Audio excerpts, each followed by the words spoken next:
This week, are Florida teachers' unions beginning to unravel? Why the Biden administration's rewrite on Title IX has one homeschool group concerned.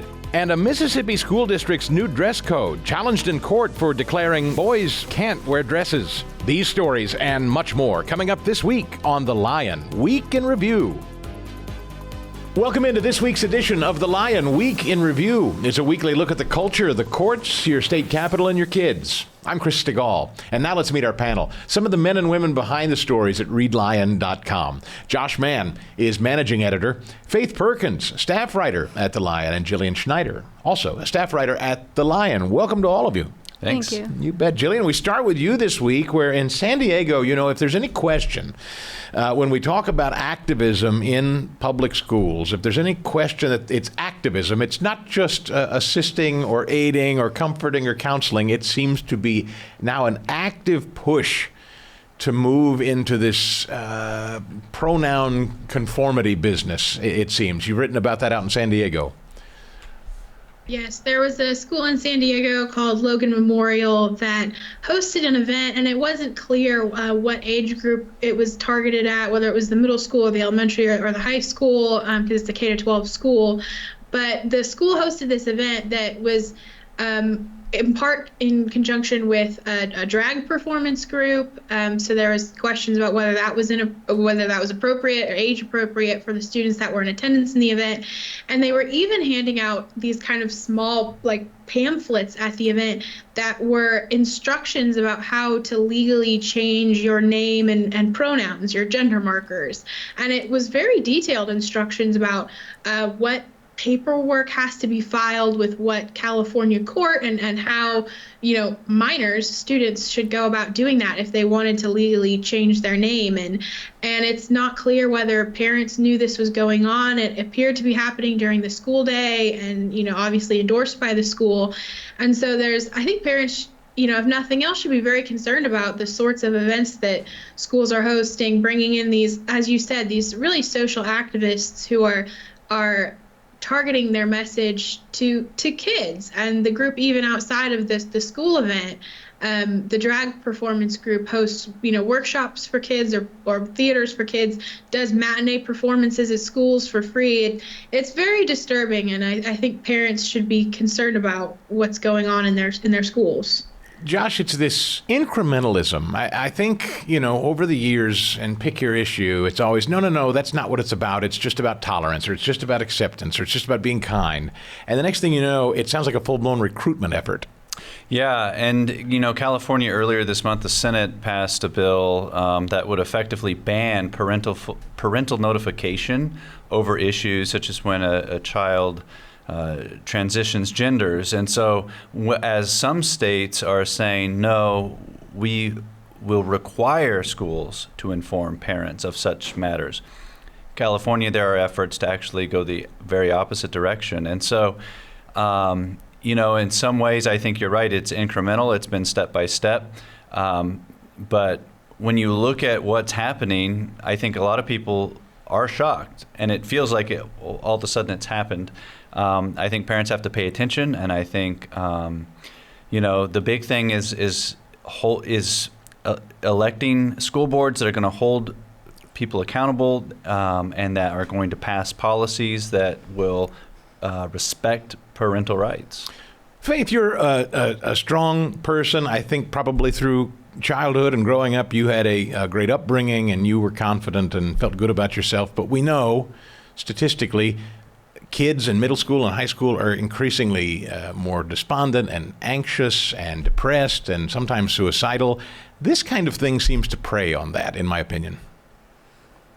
Would you agree? I would agree with that, yes. Yeah, and so when you start handing out literature telling kids, hey, maybe you're just a different gender, maybe that makes sense to people who are mentally ill, kids who are struggling, it seems to me. But, yes, it just puts things in their head that probably shouldn't be there. Yeah, and so I'll pivot to you next, Faith, because you've written a story out of Mississippi this time, a school district upholding a dress code policy based on gender. So this is kind of the antithesis of what went on in San Diego. Yeah, so a 16-year-old male student who identifies as a female went to a regional band concert evaluation wearing a dress. which is against the school dress policy, which asked male and female students to wear attire that is consistent with their biological sex. Wow. So he was asked to change into clothes for men, slacks and the shirt that they were asked to wear, or to not compete. Ultimately, he ended up competing and changing, but the mother ended up suing or filing a complaint because she believes that the school's policy is discriminatory towards transgender and gender non-conforming students. And we're not sure where that's going to go, but last year the same thing happened. A lawsuit was filed, and same district, transgender student, and the district ended up winning. Jillian, is this any different than a dress code that says no pornographic material or no alcohol and tobacco advertised on your shirt? I mean, I remember that when I was a kid in high school. You have to wear sleeves, that kind of stuff. Is it any different, or is it something different? I really don't think it is. I mean, the whole point of a dress code is that, there are community standards, and that, the people who are in leadership get to decide what's appropriate and what's not appropriate. I mean, that's fundamentally the purpose of any dress code, is you don't just get to wear whatever you want, even if you feel like, your T-shirt that has, inappropriate images is a form of self-expression or whatnot. The point of a dress code is that you don't get to just do whatever you want. That's the whole point of living in society and following laws and having any sort of structure and authority, is that you don't get to just do whatever you want. And I think in instances like this, some people might seem that, it's just one kid wearing a dress, it's not a big deal. But I think really in schools it is a big deal. And we see that in places where students' feelings, really their gender identity, is prioritized over how other students, or the requirements of how students ought to behave. It becomes a slippery slope, because it isn't just one student wearing a dress. It's boys being in girls' bathrooms or their locker rooms. It's about the sports teams and whether boys can compete. I've even seen stories of girls who have gone on overnight trips as a part of a school group and been required to share sleeping quarters with a boy. And that's really disturbing. And so we can say, it's just one boy wearing a dress to a school event, but it's really not. It's really part of a bigger issue. And I think we need to remember that it's important to have community standards. There's a reason we have laws that govern society, and that we uphold them, because it's better for everybody. It's not just about the individual. Josh, as I was listening to Jillian, something occurred to me. It seems like people like this mother, who Faith mentioned, are suing the school district because she wants her son to be able to wear a dress. It seems like they may be the best advertisement for school choice there is, or maybe even homeschool. Why don't you teach your son at home and let him wear a dress there at the house? Yeah, and I think that's a great point. If your school district has policies that you don't agree with, then you can potentially choose to go to a different school that has a different policy. Yeah. This district school board did pass a dress code policy. Basically, as Faith mentioned, there was a student who there was an issue a year ago with a different student, and at graduation, this biological male wanted to wear a dress and heels to the graduation. This was a transgender identifying male student. And the school said, no, here is the graduation dress code. Well, in August, the school board then expanded that to the entire dress code. So this school board has moved the school in a little bit more of a conservative direction, and they're standing by their policies.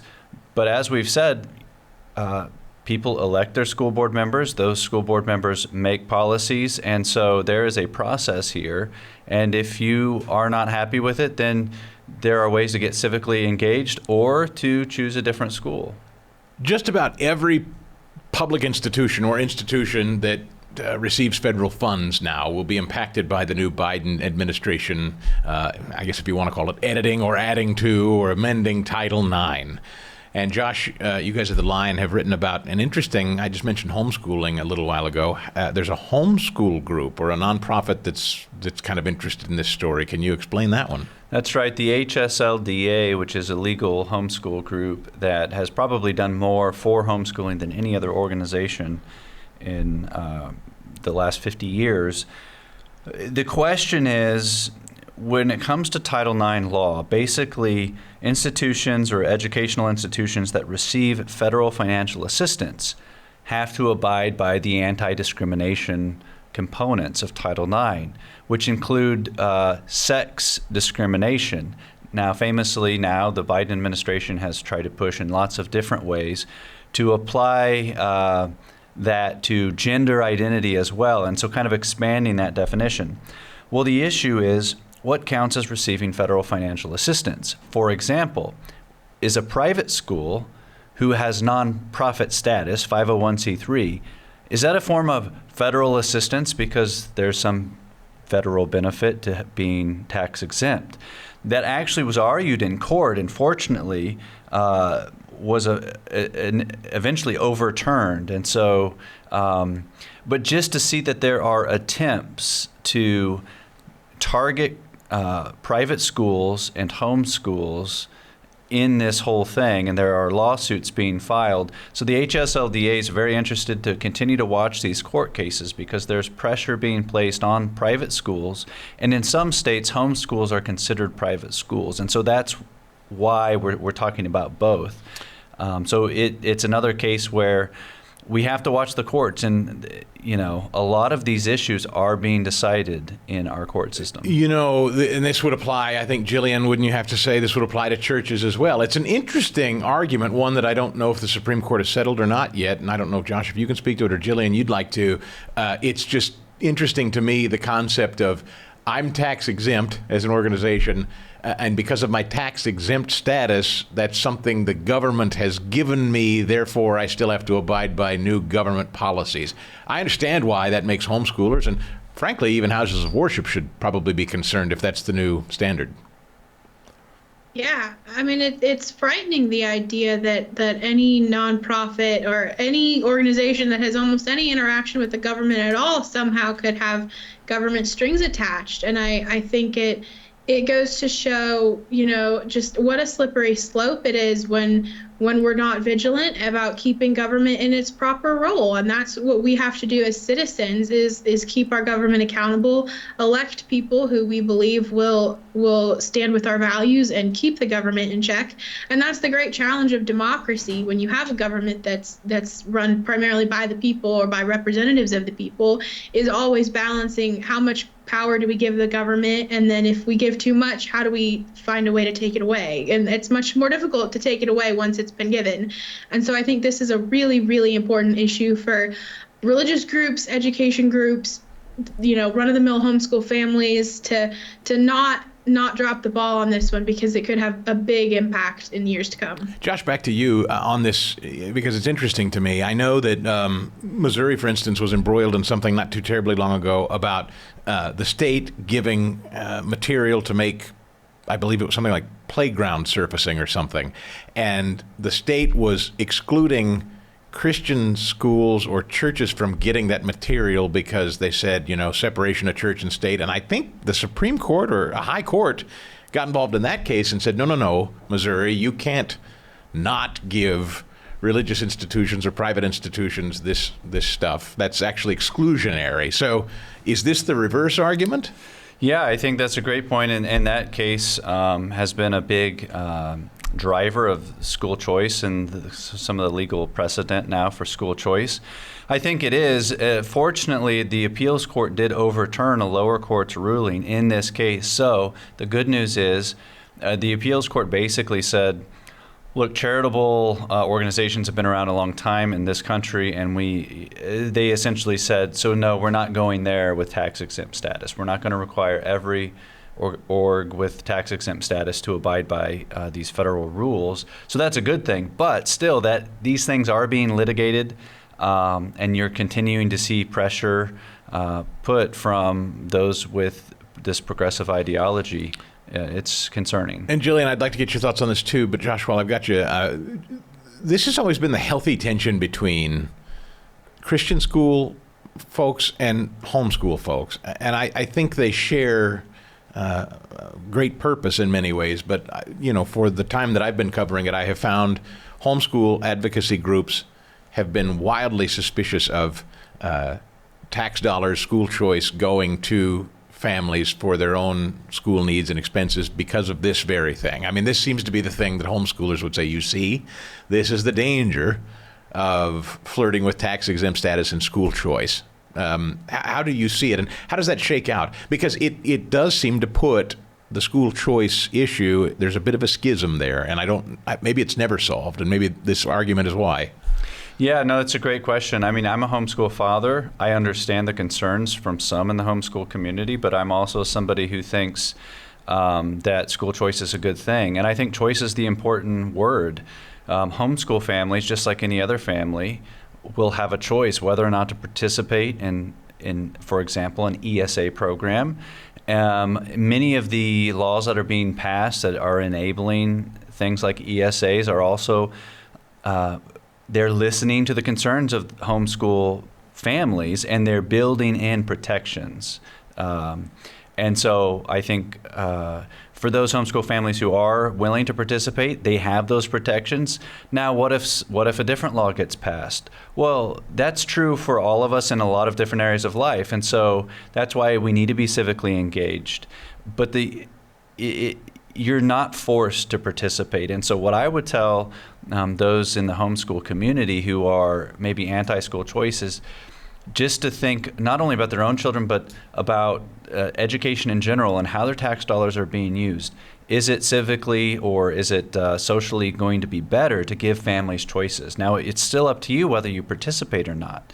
And for me, that answer is yes. Jillian, I think of you because you cover this a lot, and as a expectant mother soon. Do you think much about this in raising your own kids? You know, this argument, this discussion of school choice versus homeschool, and some kind of feel like never the two shall meet. Yeah, I think about it as a expectant parent, and also as someone who was homeschooled myself, K to 12. You know, this was something that was important to my parents, was that they had the freedom to give us the education that they wanted us to have, and that the government didn't need to be a part of that. And I think looking forward when it comes to people, whether that is an individual family or a Christian school or any other sort of private school, deciding whether or not to take government dollars and weighing, you know, what strings are attached versus the benefit of receiving that, you know, state or federal aid.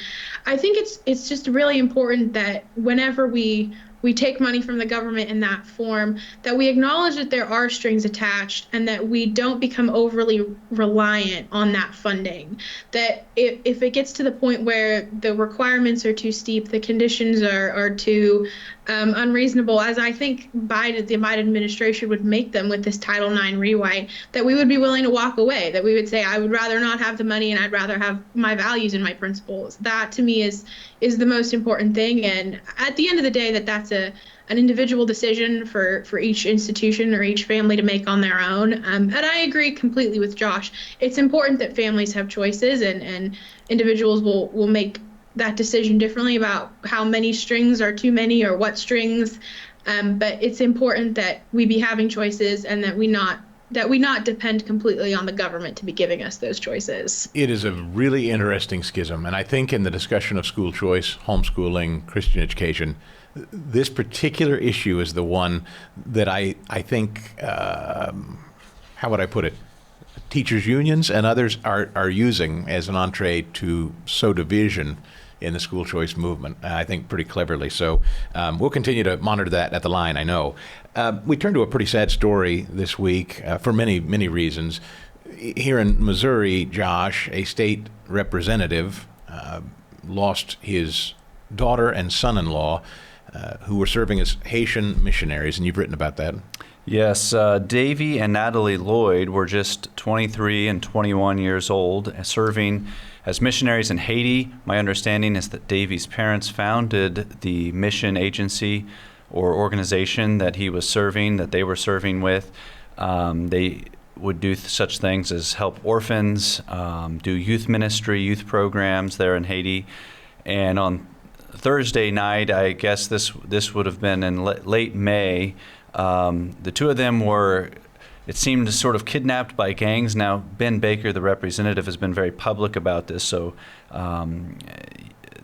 publicly posting, for example, on social media. So these things are now widely reported.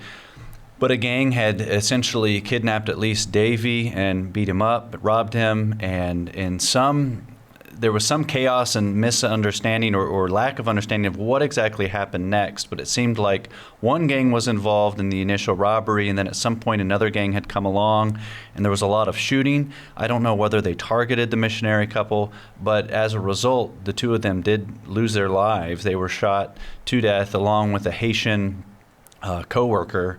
And, you know, it's a sad story for a lot of reasons, but I think as a Christian as well, there's also a silver lining. And I think Natalie's father was very proud of his daughter. He said they've gone to heaven together, for example. But I think also as a Christian, they've joined a long line of Christians who have given their lives for the cause of Christ over centuries to help a hurting country. And to think that they had just come out of basically a youth program, a youth event, to have this happen, you know, it's tragic.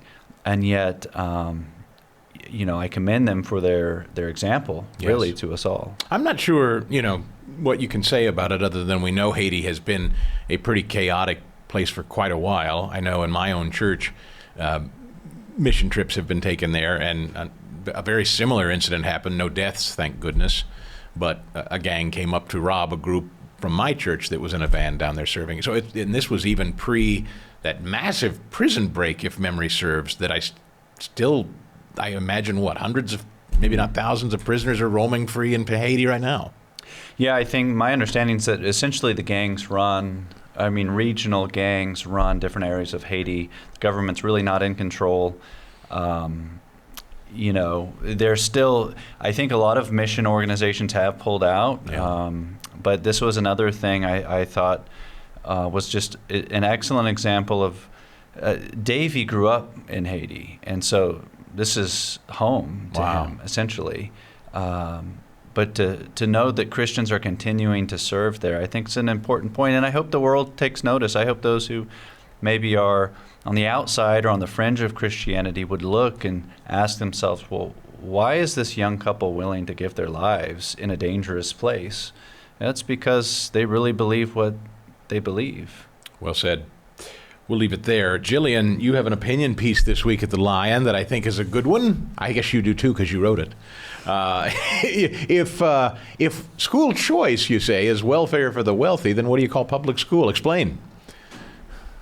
Yeah, so there's this argument kind of circling around the whole idea of school vouchers and school choice programs and these arguments aren't new, but this is a persuasive one, I'll give it that, which is that school choice programs shouldn't be given to maybe middle or higher income families, because then it's just the government subsidizing wealthy, rich kids going to private school.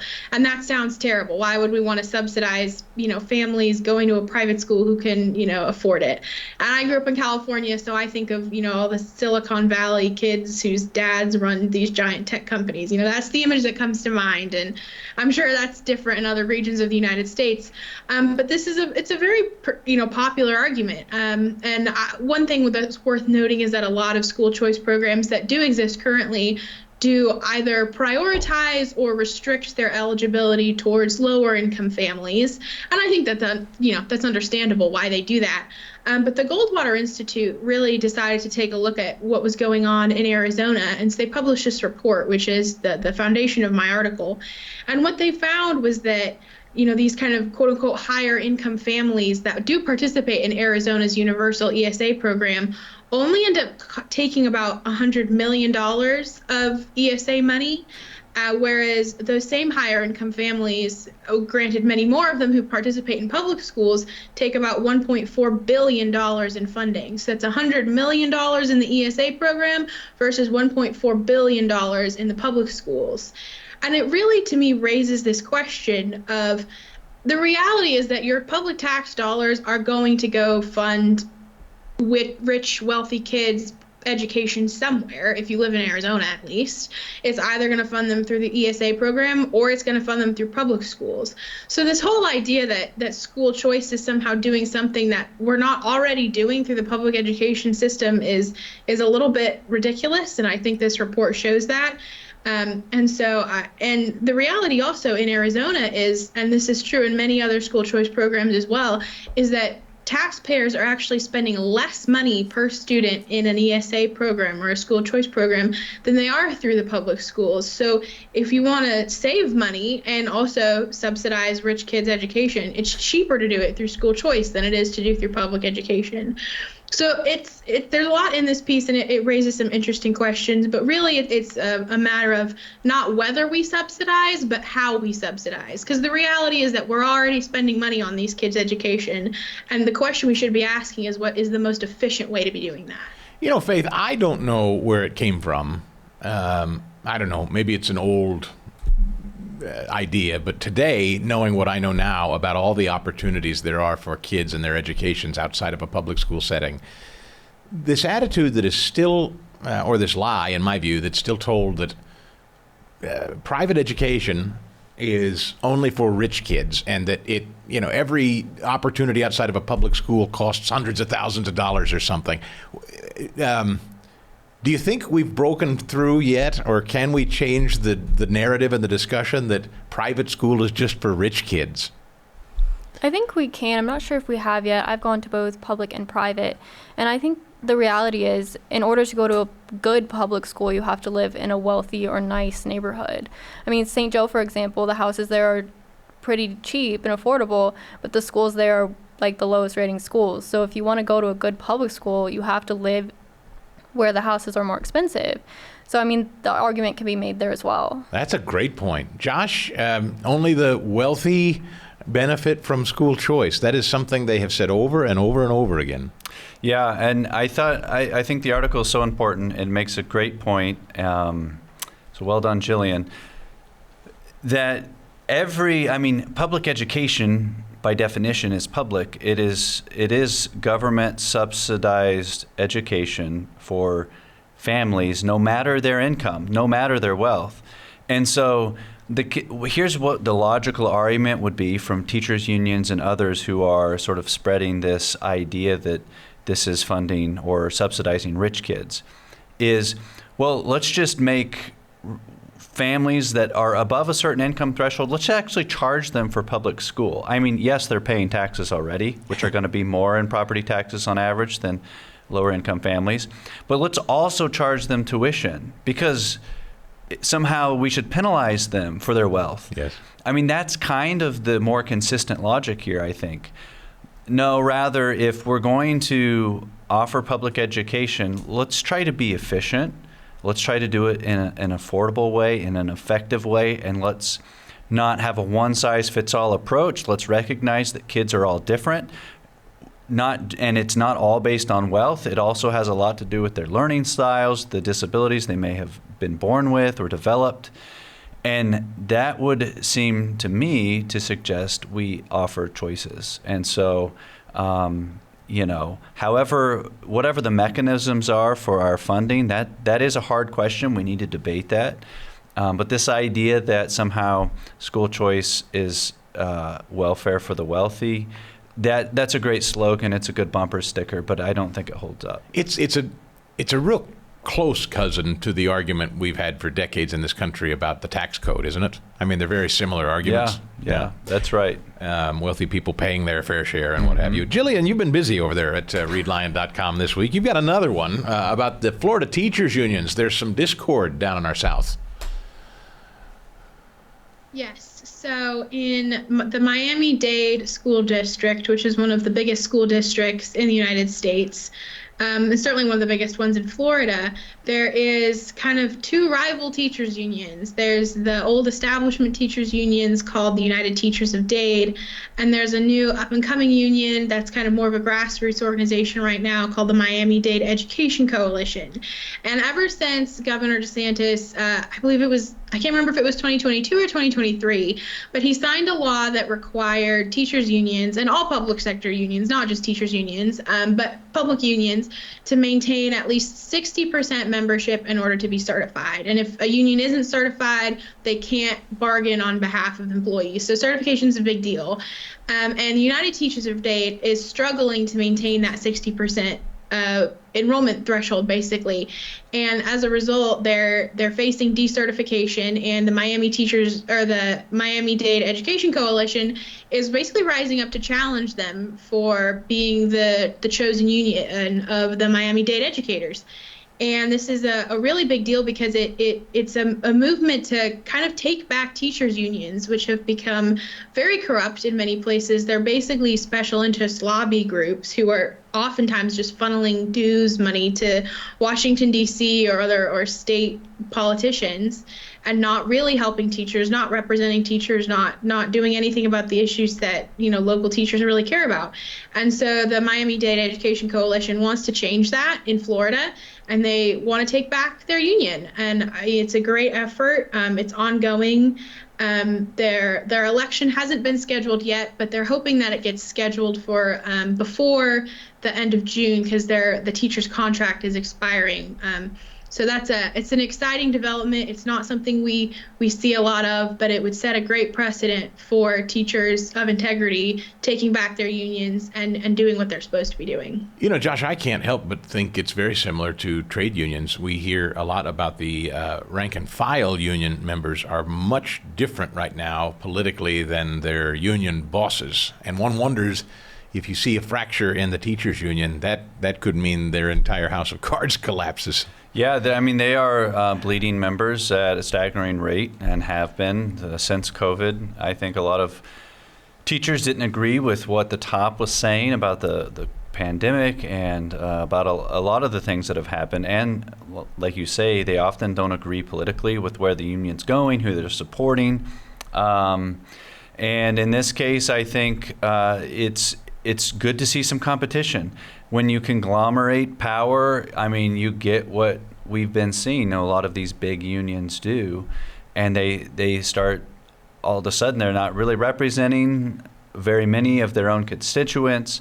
You look at their annual meetings, and some of the things, the resolutions that get passed are just bizarre, off the wall. They would never get a majority vote of all union members, just the folks who maybe show up at these events. And so it's nice to see some competition. Here again, school choice, competition. Let's compete and not monopolize power.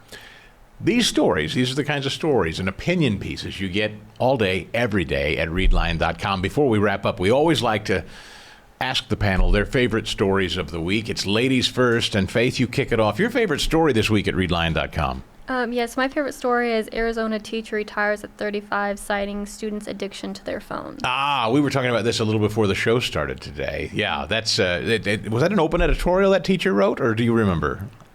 I believe it was a freelancer. We had one of our reporters cover it. Yeah, it's very, very interesting. Jillian, how about you? My favorite story is actually one that hasn't quite happened yet, but the Louisiana State Legislature, the House just approved a Senate bill for universal school choice. The Senate's approved it, the House has approved it. It needs to go back and be confirmed by the Senate before it's going on to the governor. But the governor, Jeff Landry, is very supportive of school choice, and their session actually ends this coming Monday, June 3rd. So they are just getting it under the wire, but it's exciting to see school choice spreading. Universal school choice will be, assuming this gets through, in 13 states now, and it's just very exciting to see that spreading. By the way, I think if memory serves, didn't Louisiana's legislature also just pass the Ten Commandments be displayed in the in classrooms throughout the state? Is that right? I got that right? Yeah. That's right. Yeah, Louisiana's doing some interesting stuff down there. Josh Mann. Yeah, we've got a nice story about a church that started a Christian school against all odds. They had a big building fire in the midst of their efforts and kind of overcame that challenge. And so, at readline.com, you can read a little bit of everything from what's happening in public schools to Christian schools. These guys work hard. I watch them every day, cranking out great content for you. I hope you'll go and check it out. That's going to wrap it up for this week. Be sure and keep up to date on all the latest news and stories like these at readlion.com. For all of us at The Lion, thanks for downloading the show, and we'll see you next time.